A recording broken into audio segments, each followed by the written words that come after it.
Hey guys, it is me, the former film student, back today with another video, this time episode 8 of my 31 Nights, 31 Frights series. We are continuing our little modern horror binge with a 2015 horror thriller directed by David Robert Mitchell called It Follows. So as I mentioned, It Follows was directed by David Robert Mitchell and released in 2015, a whopping 5 years ago, which, wow, I remember seeing this movie in theaters, so it's starting to make me feel a little old. But that being said, the film stars Maika Monroe and follows her character named Jay as she's dating this guy she's really into.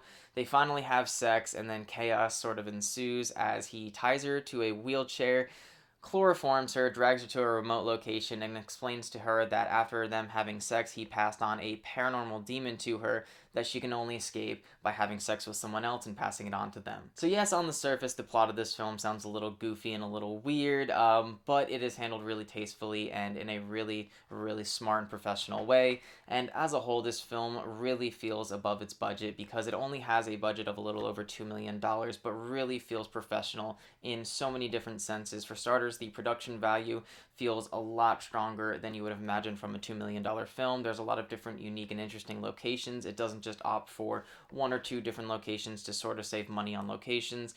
It goes to a bunch of different places, and it really makes the film feel a lot larger than it actually is. On top of that, the cinematography is some of the best I've seen in a horror film in the last 5 to 10 years. The film is incredibly well shot, not just from a lighting or composition standpoint, but from very purposeful cinematography.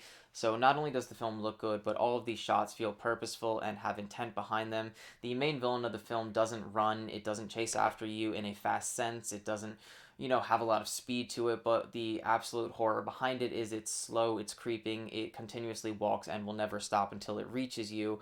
And the cinematography mimics that incredibly well. There's a lot of shots where the camera will sort of linger and pan from one direction to the next and then zoom in on its subject, some shots lasting 30 seconds to a minute long, and the very patient cinematography and the purposeful and intent, compositional choices really just adds a lot to the overall atmosphere and tension in the movie, because as the characters sort of understand more and more what's going on, and the scare factor just increases and increases more and more as you start to get more of a glimpse of what this creature and what this, demon is about. The cinematography just adds so much to that because there's a lot of times where the characters are, facing away from something and there's a lot of open space behind them. And you'll just start to see something walking and you don't know if it's a demon or if it's just, a person walking.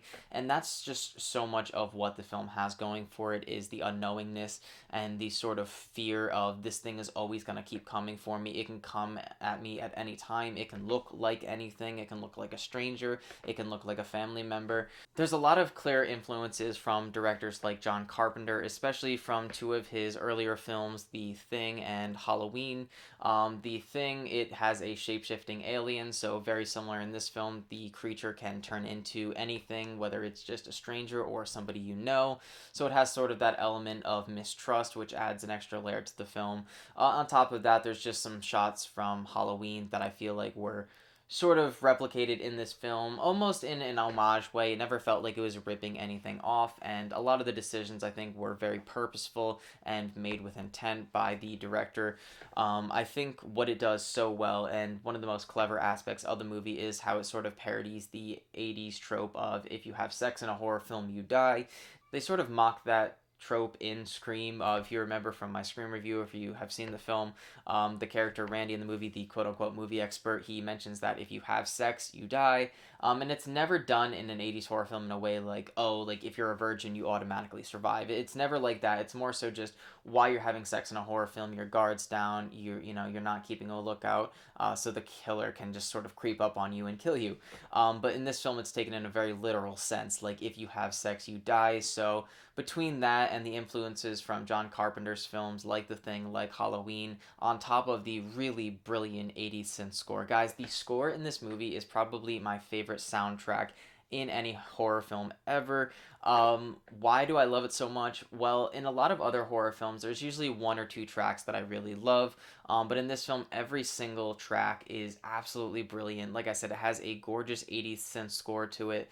but every track doesn't feel repetitive. It feels like every track really has its own unique and distinct sound to it that really adds a lot to the scenes. It adds a lot of intensity. Upon my rewatch for the film, there was a couple times where I had to feel my heart or my pulse, and it was just, you know, rapidly pulsating, and I was like, okay, this is really intense. This is really getting me amped up. There's a lot of adrenaline behind it, and a lot of that has to do with the music combined with the gorgeous cinematography, and it all just blends together in a technical, phenomenon to just really make a very intense, very nerve-wracking film from the start of the movie. Speaking of the beginning, the opening scene is right up there with Scream for me, and one of my favorite opening scenes in any horror film ever. It adds so much to the rest of the film. It really sets the tone for the rest of the experience, and right from the start, it really puts you into this movie, really pulls you into this world, and really sets you down a path of always looking over your shoulder and just really never knowing when or what's going to happen. So yeah, there's not a lot I dislike about this movie. I think it does so many things right. I think the directing is incredibly strong. I think the performance by Mick Monroe is really, really powerful. There's a lot of scenes where she's supposed to be genuinely terrified and scared, and there's a lot of authenticity to it, and you really feel like this isn't just an actor giving a performance. You really feel like this person is actually terrified. The soundtrack in this movie is amongst my favorite of horror films. I absolutely love the cinematography in this movie because not only is it gorgeously shot, but it has a lot of purpose behind it. The directing is really strong from a first-time director. There's just so many working parts in this movie. But if I do have any complaints in this movie, the second half of the film is not nearly as strong as the first. I think the first 40 to 45 minutes are incredible. I think it does such a great job of building tension and building suspense and just building on these layers of atmosphere that start right from the first scene. But I do think the second part of the film is, good. It's, if not really good, it's just not as good as the first half. But I'm not sure if that's more of a testament to how strong the first half is, or if maybe just the second half wasn't as tight of a production as the first. But other than that, the only other stuff I didn't like was there's a couple lines of dialogue that I felt were a little cringy, and a couple editing choices, especially during dialogue scenes where they felt a little out of place and it felt a little clunky and a little jumbled. But other than that, there is not much I dislike about this movie. I think it does a lot of things right, a lot of things really, really well and exceptionally well. I think it is better than a vast majority of horror films that have come out in the last 5 to 10 years. It is easily one of my favorites of the last 5 to 10 years, not just horror films, but just films in general. I really, really enjoy this movie. I think it has a really clever script. I think the production value is really strong for a movie of this budget, and for a director's first film, I'm, absolutely mind-boggled, and it gives me hope as an aspiring filmmaker that maybe one day I can make a feature film that is half as good as this. So that is all I'm going to be saying about It Follows. Have you guys seen this movie? If you have, let me know in the comments your thoughts on it. If this video inspires you to watch it, I cannot recommend this movie enough. So, if you want a recommendation, here it is. It has a great sense of atmosphere. It's a very patient film. It's a little bit of a slower burn, but I think it's well worth it. Yeah, I really recommend this movie. So if you do go and watch it, come back. Let me know what you think about it. If you hated it, I do apologize then. I understand it's not for everyone. It's definitely for me. And if you're a fan of horror, it's hard to see someone not enjoying it. But that being said, yeah, if you guys like this video, as always, make sure to click the like button, subscribe to me if you want to hear more from me, and click the little bell notification so you get notified when I post new videos.